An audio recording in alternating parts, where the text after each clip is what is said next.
Scott?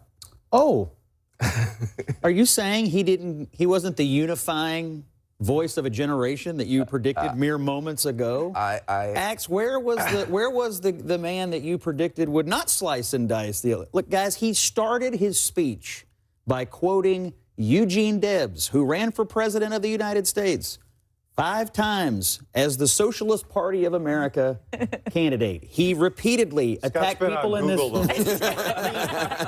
I know my socialists. I keep a close eye on them. I work here. So here's the thing. He went after everybody that he thinks is a problem. People who own things, people who have businesses. He said an interesting quote: "No problem too large for government to solve." Or too small, important. And so when you think of the world that way, that every problem, no matter how small or how large, is something for government to do, let me just decipher this for you.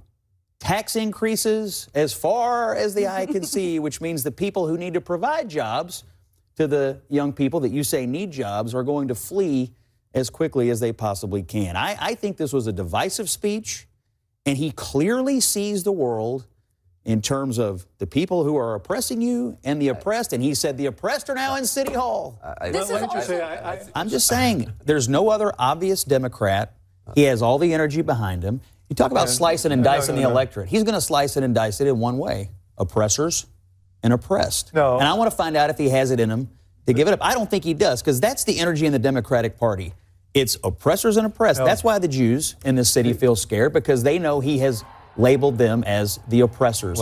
That's why people who create jobs in New York City are leery, because he labels them the oppressors. That is the worldview of the energy of this campaign, and it's also the worldview of the energy of Democratic primaries across this country. This guy did not sound like a mayor. He put every old guard national Democrat on notice. This man sounded like a national candidate. Half the speech was talking to Donald Trump. Listen, I agree with everything that Van said about that speech. I was disappointed by it, because this was his big introduction to the city as the new mayor, and I think he could have, if he had approached it the way he did so much of his communications. This was a shouted speech, not a talk with the city on the night of his election, ushering in a new era. But let me say that, and I was happy to hear him with a full-throated denunciation of anti-Semitism. I was happy to hear him talk about working side by side with the police to reduce crime and violence. But the one thing that I will say that I'm happy about is to hear Scott Jennings talk about how he is repulsed by divisive speech. and I think that everyone should note this, and I think you should carry it forward and use that index to judge all of our leaders. I'm repulsed by socialist speech, is what I am repulsed by. So you can be as divisive as you want. But you gotta admit, by spending the back half of the speech screaming into the camera at Donald Trump, that is the mark of someone who has national ambitions. I think you're trying to be, but I think he missed an opportunity. I think the Mamdani that we saw on the campaign trail, who was a lot more calm, who was a lot warmer, who was a lot more embracing, was not present in that speech. And I think that Mamdani is the one you need to hear from tonight. There are a lot of people trying to figure out, can I get on this train with him or not? Is he going to include me? Is he going to be more of a class warrior, even in office? I think he missed a chance tonight to open up and bring more people into the tent. I think his tone was sharp.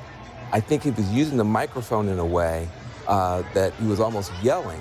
And that's not the Mamdani that we've seen on TikTok and the great interviews and stuff like that. So I felt like there's a little bit of a character switch here, where the warm, open, embracing guy that's close to working people was not on stage tonight, and there was some other voice on stage. That said, he's very young, and he just pulled off something that's very, very difficult.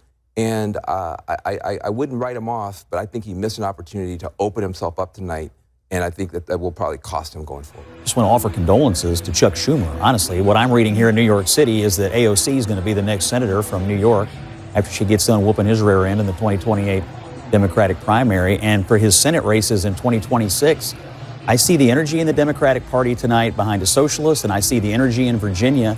Democrats looking the other way on a violent candidate for attorney general who says he wants to murder Republicans and their children. If you think you're getting rid of Graham Plattner in Maine now, think again. This is a terrible night for national Democratic image, given what is happening inside their party. Mamdani is an avowed socialist. It's not what people say that he is, it's what he says that he is. He's now